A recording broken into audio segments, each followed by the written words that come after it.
48 hours after my son was diagnosed as autistic, I was in a full-blown panic. I did see it coming, but it still hit like a punch to the gut. I wanted answers, solutions, a plan, anything that would make things feel less overwhelming.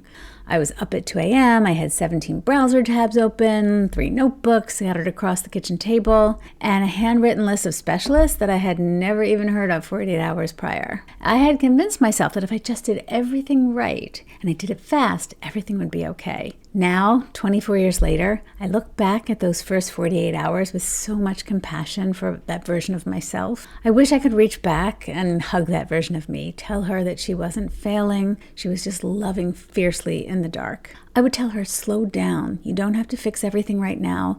You haven't lost your child.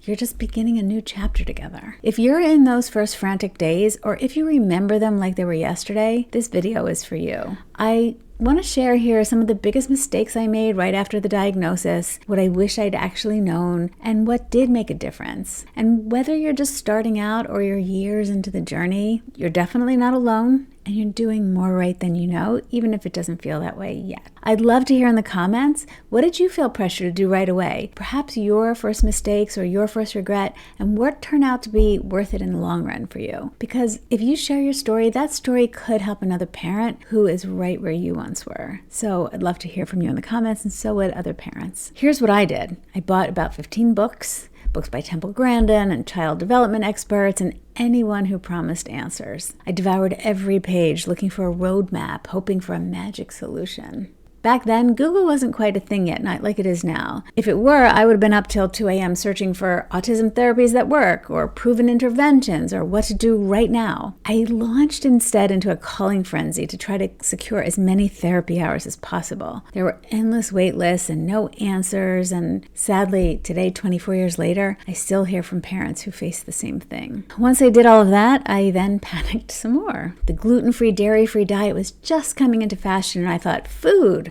Okay, that's something I can control. Ha! At the time, gluten-free wasn't mainstream. The baking ingredients for gluten-free items, they were on that dusty, way bottom shelf of the health food store. You know, the one where you have to get on the floor because your arm just doesn't bend that way to get all the way underneath. And once you found them, some of them looked like they've been sitting there since 1972.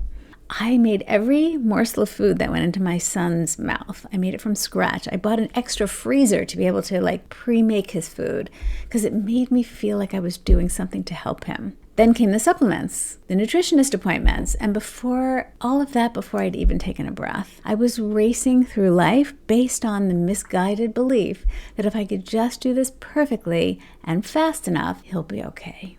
I want to talk about what that cost me, because what I didn't realize was how much that kind of pressure was draining me. I was confusing action with progress, and they're not the same thing, right? I was treating his neurology like it was an emergency, but it wasn't.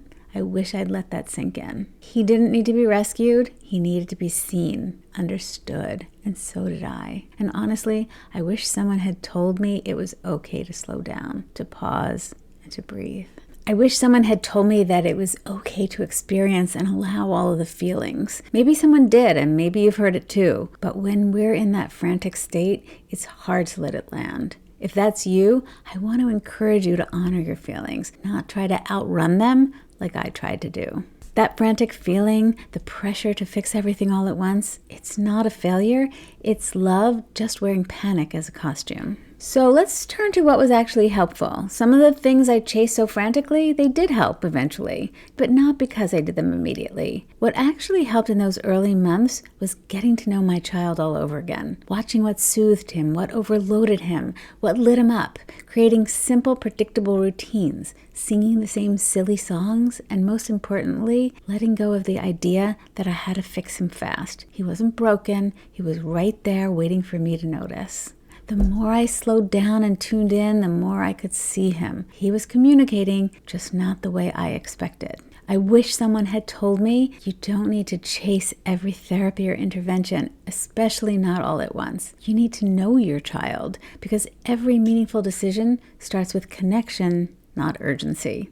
I wish someone had said, some of the best support doesn't come from specialists. It comes from you in your everyday parenting. Oh, I'm getting emotional about it.